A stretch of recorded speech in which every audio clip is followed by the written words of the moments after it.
Welcome to In the Author Studio. And today we'll have with us Amy Edmondson, and we'll be talking about the Fearless Organization. Sean Moffat and Andrea Cates, we are the Futureproofing Next team, and these are conversations that are intended to get people who are practitioners in the field of corporate growth and scale up growth to have Monday morning news we can use. So Futureproofing Next is innovation we can take to the bank. And what we mean by that is that it's practical. It's something that's very much application oriented. And what we say is that we bring the future forward and we help you get to your next. And hopefully we're all ready for a bolder, faster, and simpler future. So I'd like to welcome Amy Edmondson. And I invited you to be part of In the Author Studio because basically, every place we go, people talk about the book. They are talking about fearless organization, and the term psychological safety, unprompted, is one of the terms that comes out of the mouths of teams in virtually every industry and C-suite leaders all over. And so wondering if you are surprised by that, and maybe a bit of your context for who you find talking about this, either surprisingly or not so surprisingly. I'm stunned by it. And that's in part because this is something I was working on and studying quite actively 10, 15 years ago. And, you know, I'm an academic, I write academic papers. I don't really expect anyone to read them. I mean, you hope that eventually some of the ideas make it to practice. I think the major trigger point was when Google did their own internal study, Project Aristotle, studied 180 teams or so, very thoughtfully, very effectively, lots of data, lots of measures, and found, not expecting to, but found that psychological safety was the big determinant in shaping whether teams really performed well or not. So that, of course, got the attention of a New York Times reporter. That got the attention of everybody. And then that started a process. I think that started a process where people were sort of saying, what is this? Why does it matter? And very, very soon after the New York Times article came out, I decided I better write that book. Right? I've been studying this for a long time. I haven't really put it out there in an accessible format other than an HBR article or two. I'm gonna write the book. But it's deeply gratifying that it's struck a chord. I'll get back to your word accessible, because that's something that's really refreshing about the way that you wrote the book. And it serves a community, a global community of business leaders, in our opinion, because it's one thing to understand something theoretically and to look at numbers and really figure out, I like a lot of your graphs and that, you know, the depth of research and the lit search that you've done and the academic pursuit that led to this is really impressive. At the same time, you really translated it for people. And I think that the idea of having something like that Google moment, you know, where there's a sense that suddenly there's a factor that helps the data fall into place, and that sort of, what do they call it, a coup de foudre or something like that, that snap of insight that happens. It's eureka moment. Eureka. Yeah. So what were they looking for at Google? Because of course all of us want to learn from Google, but what were they trying, what was the question they were trying to solve? Because I imagine other leaders in the future-proofing community are trying to solve the same thing. Well, the question was a very simple and age-old question, which is, why do some teams perform better than others? I mean, let's say you're Google, you think, and I think appropriately, that you do a good job hiring, that you're hiring very, very smart, you know, people with different expertise and a deep motivation to doing well. And then you put them into teams and you assume abracadabra, the teams will perform well, but that doesn't always work out that way. Now, I think that's an experience that nearly every company has at some time or another, where they realize, we have persistent performance differences across teams or units or branches or whatever the unit is, regional, you know, you'll find differences. And Google, the study was designed to see if they could figure out what the key differentiators were, what the variables were that explained why some teams performed better than others. Well, I'm gonna double click on this notion of performed better, because that definition has undergone a lot of change over the last 20 years that I've witnessed. Perform better in the old days used to mean the best Six Sigma team with the fewest the defects. And so what does perform better mean in this particular business environment? Well, perform better means achieving measurable goals, right? So perform better means whatever it means in the different contexts. If it means come up with a new idea and make some progress toward testing whether it works or not, that's good performance. If it means Six Sigma, that's good performance, right? So it depends on what the task is. It depends on what the team is doing. But performance is measured against some goal or expectation, and arguably is more believable when it's measured in some way that we can agree is a valid measure. Well, now that we know the punchline of the story, which is that psychological safety was significant, let's go back to what you thought it might have been. Like, what was candidates numbers 2 and 3 if it hadn't been psychological safety? What did you assume? Well, let me be clear. I was not part of the Google study. Right? They did that on their own and presumably looked through the academic literature to find worthy candidates for variables. You know, what measures should they use in their research? And one of many that they found and thought, what the heck, we'll throw it in, was psychological safety. So that wasn't, I didn't have anything to do with that. That was just a lucky break for me anyway, because the way it was written up in the New York Times was, that they essentially struggled, and then they found the concept and the variable of psychological safety, and everything fell into place, right? Yeah. But what I think I was long interested in the question of teams and team performance, but my particular interest early in my research career was on learning behavior, right? So I was interested in Six Sigma is certainly an example of learning behavior.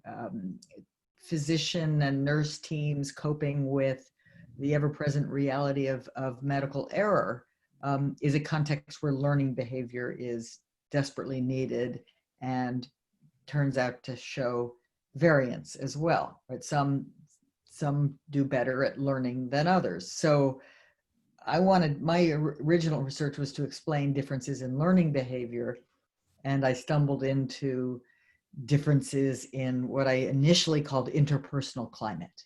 Just in a very straightforward way, when you're looking at medical errors, it turns out there can be differences in reporting climate. Do people speak up or not about bad news? And of course, when they don't, you don't learn, because you don't have an opportunity to fix and correct and figure out how not to have that happen again next time.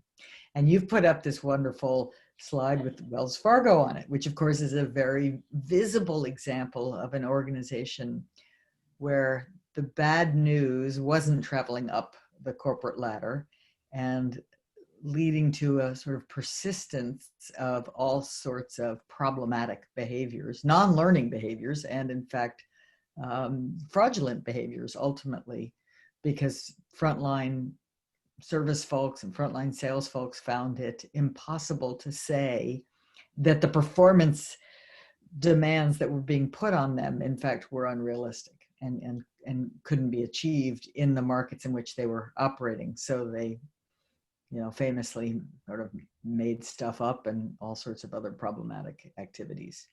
Well, what I like about the honesty of the book and the way that you tell even case study type stories is that, as we said earlier, you generalize them so we can all relate and we can all avoid the behaviors that got us to the bad places. And you also give it, it's not formulaic, but it's definitely a synthesis and a way of crystallizing, reflecting on this. Like, if that doesn't work, these behaviors don't work, how do we actually avoid it? And you translate it into very useful do's and don'ts, in a sense, for leaders. So let's take, and we're not blaming Wells Fargo right now, it just happens to be a powerful and consistent case study for this. talk about some of the things that companies in general do that, Wells Fargo might have been one example, but in general, it's not anybody's fault. Some of us were taught top-down Right. management and kind of a militaristic approach to punishment. And, there are many things that are part of the framework of business training that lay the groundwork for something which in this knowledge era might not be appropriate anymore. So talk to us about some of the other companies and how leaders can think about Sure. this. And I love that you pointed out it's not necessarily someone's fault, right? Absent data to give me confidence that someone did deliberately what they did to create the havoc at, say, Wells Fargo, and I can talk about other cases as well.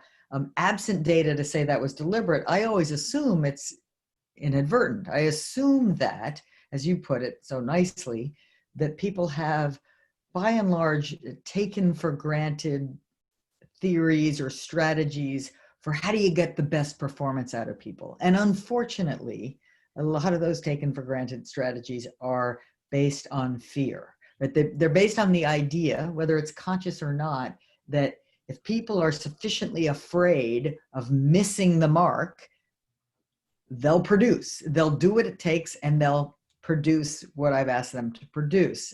And maybe that comes from parenting models or various other management experiences that people have had. But it's unfortunately more widespread than makes sense in a knowledge era. And by knowledge era, I mean an era in which ingenuity and teamwork generally matter more to performance outcomes than just sheer effort. Right? I mean, fear works okay if the task requires just sheer effort. If sufficient effort, you'll reach that goal. But whenever it requires, creativity or new ideas, or God forbid, the cooperation of the actual customer, sheer effort's not going to be enough. So the book is full of stories. Unfortunately, it's easier to find stories where people were afraid and couldn't speak up and didn't ask for help or share bad news, and really bad things happened, either from a human safety point of view or from a business performance point of view. Those stories are easier to find than the stories where people felt absolutely, engaged and fully able to speak up and bring their voice forward, and good things happened. Fortunately, the book is full of both kinds of stories, but in spirit of full disclosure, it's certainly easier to find the challenging ones.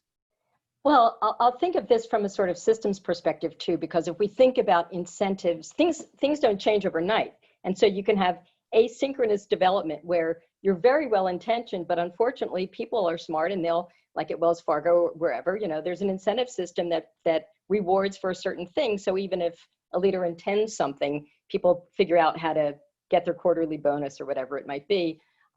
There's also this notion of, we talk about diversity, but there can be a tone that's inadvertent, as you mentioned, where people who speak up, I know since we were discussing that, I go to a lot of different cultures, and there's some cultures where speaking up doesn't, it's not necessarily culturally correct. So, or introverts. I love that you allow for people with just different natural styles. And if I don't say, Amy, you've been awfully quiet in that meeting.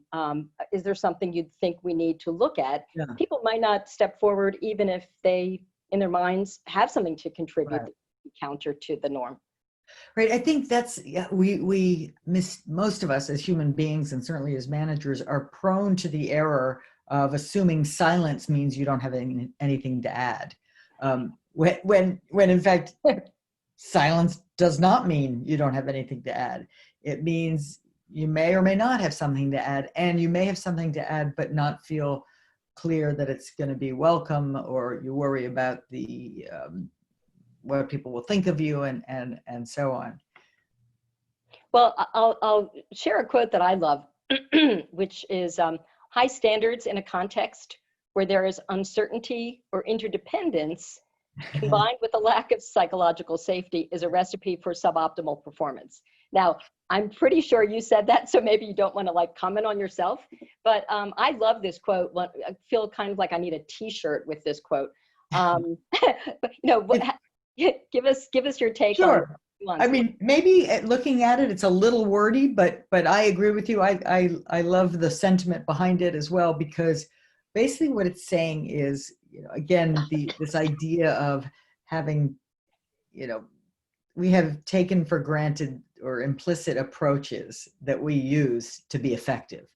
And I think most of us would subscribe to the idea of holding high standards, like of setting ambitious goals and then helping people reach them. And that's great. And again, if, for example, imagine an Olympic gymnast who has practiced her routine, thousands and thousands of times, the chances are really good she will be able to achieve that high standard in competition because she's nailed it, right? She's practiced it, she's nailed it, so she can do it. But let's say you're asking people to do something new and creative they've never done before. And yes, I still think we should be ambitious, but there's enormous uncertainty about, say, how the customer will respond or what might happen or how the technology works. And given uncertainty and high standards, if people don't feel absolutely able to ask questions, to suggest maybe a crazy idea or a weird interpretation of what they're seeing, you're just not going to get there. I mean, it's a sort of simple scientific fact, if you will. Well, one of the things, and we're a little bit controversial in the land of future-proofing next, was we talk, we've been taught predictive analytics, and that was kind of what we were raised on. And now we call it suggestive analytics, which is actually, we don't even pride ourselves on knowing how it will come out. We just pride ourselves in seeing kind of early signs of lots of things that are happening, know that change is afoot, and we know we need to be on the alert. Like, and we're in the midst of a pandemic right now. I don't blame anyone for not knowing, because there are millions of models that probably said it was coming, it wasn't coming, but it's our ability to go, okay, wake up call, we're on the alert. Suggestive analytics are fine, and we can still take action without 100% certainty. No, we must take action without 100% certainty, because if we wait for 100% certainty, we'll never act, because it won't happen, right? And one thing, I love the term suggestive analytics. I think it's very powerful. And one thing that is really becoming quite clear during this pandemic is that the models can be very, very good, but models are nearly always, by definition, within a domain. They're within an expertise silo. And so they're really good at predicting, let's say, number of new cases and how that will change based on social distancing or lockdown or what have you, and what impact that will have on ICU capacity, ICU admissions, right? They can do that. But meanwhile, that model has absolutely nothing to say about supply chain breakdowns created by the lockdowns, or has nothing to say about mental illness that might get exacerbated, has nothing to say about the children who are missing a year of school or what have you, right? So it's, every models live in their little silos, and they don't actually speak to each other. And so they all have what they think are predictive analytics, but which are in fact suggestive analytics, which if there were ways to better integrate across models, maybe we'd get to something a little bit more akin to knowing what's happening, but it'll never be perfect. I would love, there's a whole other conversation to have about all of this, because we also have a thought on kind of cross-industry, that you're just as likely to get these moments of aha from some totally different industry. So while you're studying yours, then as you said, with the pandemic, you're studying epidemiology, and then suddenly there's this education piece that becomes very much front and center. Well, these are really short interviews, and so there are a couple of stories I would love for you to share, or if you have moved beyond these stories, the topic is, who's done this really well? And some of these companies I had never heard of. Barry Waymiller, is that how you pronounce it? That's exactly how you pronounce it. So was really impressed with the fact that you don't have to be the biggest company in the world to embrace this. Is this a story you'd like to tell, or is there one similar to this that strikes your fancy more today? I'm not sure I can tell it as succinctly as I'd like to, but let me try. So Barry Waymiller they you haven't heard of them likely because they make sort of industrial equipment. They're essentially a collection of companies that Bob Chapman, the CEO, has acquired over the years and then installed a kind of very team-based, empowered, flat management structure and culture in which the employees figure out what equipment they need, what problems need to be solved. They're in touch with their industrial customers in delivering what is usually fairly customized manufacturing equipment. So they are doing something quite technical, quite specialized, for which these frontline folks are deeply expert. They've created a culture that is remarkably engaged and learning oriented and problem solving oriented, where everybody believes accurately that he or she has a voice, has a perfect right to be there, and they take care of each other. For example, there were many times in the history where there were recessions and other things, and basically all employees agreed to go to, let's say, 80% time or different amounts based on what had to happen, rather than allow anyone to have to endure any layoffs. They think of themselves as a family, but they're a very big and mid-sized big, thriving corporation with, I think, an astonishing degree of psychological safety. Well, it was impressive. And there was one last one before we go into sort of the closeout. Loved the example of the hardest times for leaders to be leaders. It's really kind of easy to be a leader when everything's theoretical. But when it's real and when lives are on the line and when egos are on the line and character really comes out, I'm sure there's lots of lines about, leadership is really tested when. I love this story and didn't know if you had a short way of explaining the nuggets from this one. It's a long story, but it is another long story. But I suppose the short story of it is that most people are unaware of Fukushima Daini. We know about Fukushima Daiichi, which after the major tsunami that happened in Japan a number of years ago, 2 nuclear power plants were in the path of the flooding and the danger and the exposure to radioactivity that ensued. And in one, there was not speaking up and denial of what was happening, and just really tragically bad outcomes in terms of human health and lives lost and radioactive activity released. In the other, through just remarkable leadership that created psychological safety for voice, was handled in a way that I think is quite remarkable and suggestive for the current crisis, in that he and you could say this is countercultural, but was completely transparent and asked and open about what was going on, what they could do, what they couldn't do, and really asked his teams to organize and try to do something quite remarkable and heroic technically to save the community and the plant, and they pulled it off. And really, I have a section titled "Transparency by Whiteboard." There was a kind of whiteboard in the middle of this chaotic situation that was constantly updated with what was known and what wasn't known, and people trusted him, trusted each other, engaged in remarkable problem solving, and they were ingenious and collaborative and pulled off something akin to a rescue operation where there had been no blueprint, right? No off-the-shelf solution. It's a remarkable story, and I'm going to give a very brief summary of what I thought was really terrific about the book, The Fearless Organization, Creating Psychological Safety in the Workplace for Learning, Innovation, and Growth. And then do you have time to do the author's dozen? They're quick back and forth? I can Okay. try. Yeah.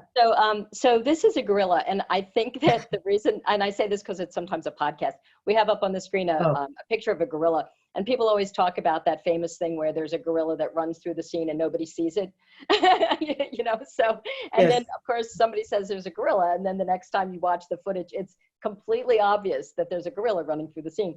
So for me, that was a really strong metaphor because it struck me that, you know, you said something earlier in our conversation that I really loved, that there's inadvertent leadership mistakes, and that it's a training, it's a point of view until it's pointed out that, you know, maybe Amy had something to say, even though she was very quiet. Their cultural background, there's all kinds of issues in terms of why. But I think that what the Fearless organization, the book, does really well is it talks about framing the work.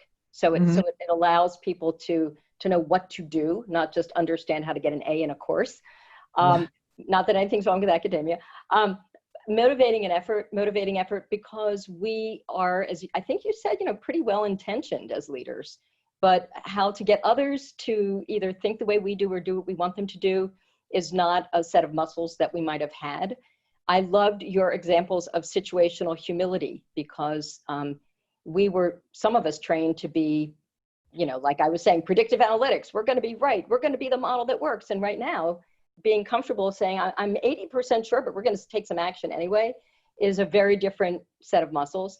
Proactive inquiry, this skill that I would imagine I would need a whole course on to, you know, we do it in customer discovery sometimes in developing things, where you think because you told someone what they should believe, that they believed it, but this skill set of really getting to truths and getting beyond, you know, the surface was really great.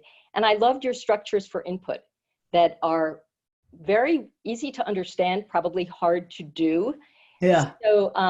So this was my list of what I loved about the book. What did I miss, and what do you see on the horizon? And then, as I said, we'll do the author's dozen. I think the on the horizon, and that it's a great list, and it all boils down to kind of interpersonal awareness, interpersonal skill. You know, management fundamentally is about getting things done and getting things done through people, which means you've got to really understand people and continually work on creating the conditions where they can do and be their very best. And so what's on the horizon is probably a far greater appreciation of the wicked problems that lie ahead. And so as diverse as the cases in the book are, they're all basically in operating companies for which there's a business model, and, you know, for which there are customers and all of that good stuff. Whereas right now, societally, we face a handful of really wicked problems for which even what good looks like aren't yet clear, and there's no blueprint, you know, no playbook. And how do you sort of gear people up to team up and make progress around wicked problems is an area of just great concern and interest. Well, it's so inspiring. It's great to talk to someone whose book you are really a fan of. And this is the way, we have a hat tip to James Lipton, who had something called Inside the Actor's Studio. So this is in the author's studio, and this is the author's dozen. And they're just quick, and they don't even have to be about your book. But in general, since we are people who are trying to, you know, put our finger up and feel where the wind is going, what's overhyped these days? Digital. What's underhyped? Common sense. Okay. Do you have a favorite quote, either real or imagined? Dare to be naive. And that's a real quote. That's Buckminster Fuller. Dare to be naive. And what about a favorite statistic? I can't think of one. Do you have one? I think that it has to do with the one that I learned the other day from someone also in this, that only 11% of companies that have subscription businesses lost customers during the pandemic. 89% kept them. And that to me means that there's a deep loyalty for and trust that I think, so that made me optimistic. Other than Andrea Cates and Sean Moffat, who would you want to invite, like a person you'd want to invite to a Change Masters Last Supper, knowing that Last suppers don't always turn out well either, but. Beer, yeah, that is true. Bob Sutton, I think he is perpetually funny, wise, smart, and kind. Oh, that's great. Now you're around 23-year-olds a lot. If you were 23 again, knowing what you know now, what would you do differently?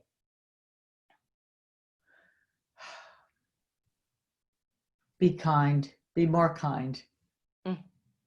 I mean, I wasn't unkind. My friends would tell you I'm very kind, but I just, I think I probably didn't have the compassion for what everyone's up against something. And I didn't have the degree of awareness of that that I certainly have now. So it's a little crazy to ask if you've ever been blindsided since we're in the midst of a pandemic, but have you ever been blindsided? Oh, countless times. Can't think of one, though.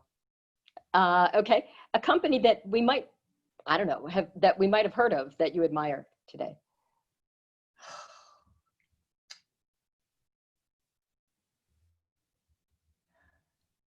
I guess the one that comes to mind is Kaiser Permanente. Because I'm just so overwhelmed by healthcare thoughts these days, and they have for decades been built a model that really works. I think in terms of you're a member and you get care, right? As opposed to so they're very far away from the fee-for-service model that has gotten us into a lot of trouble. And what about one we haven't heard of? Any company that you think is? Oh, sorry, that we've never heard of. No, the first one was Kaiser. Oh, Permanente. good. Okay, good. Oh, right. I see. Second category is like, is there a small off the radar company or startup or anything that? God, that's a tricky one. Yeah, actually, here's one. August Public. Okay. So they are a consulting company. They are a small consulting company, and they do absolutely brilliant work with many companies you have heard of in terms of helping people work in a far more agile, honest, and collaborative way. I think we saw you didn't you do a video session with them? I did. I did like a book party. Yeah, I saw that footage. And there was an interview, which was long. It was sort of because we it was a group of people with snacks and everything. It was a lot of fun. I was surprised that anyone would ever see it. Yeah, well, I loved it. Describe you. How would you want someone? This is not an epitaph, but if someone described you in terms of a change maker, an impact maker on any level of any facet of your life. Playing some small role in freeing people up to bring their full selves to work. So any technology or emerging innovation that intrigues you? Oh gosh, right now I'm so immersed in technology that no, I don't. I'm sorry. So what do you do for fun?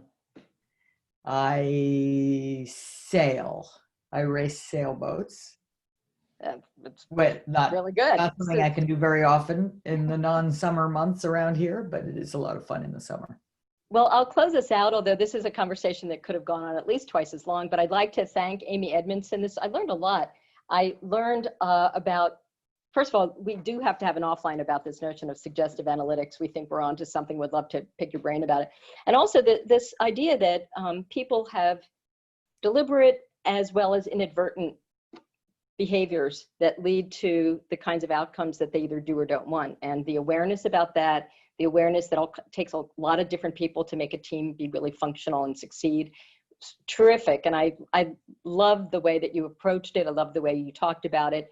We, as I said, are future-proofing next. And the idea of all of this is exactly what the conversation was, which is to think about the future in a different way so that people feel brave enough to be able to take action even without necessarily a full deck of 100% certainty about what's going to happen. So this could not have been a more important conversation. And we hope everyone listening to this and watching this will read The Fearless Organization. It's a really important book for all of us. Any parting words, Amy? You're very kind. I truly appreciate it, and wish you and your listeners all the best. Terrific. Thanks so much, and we'll see you in the future.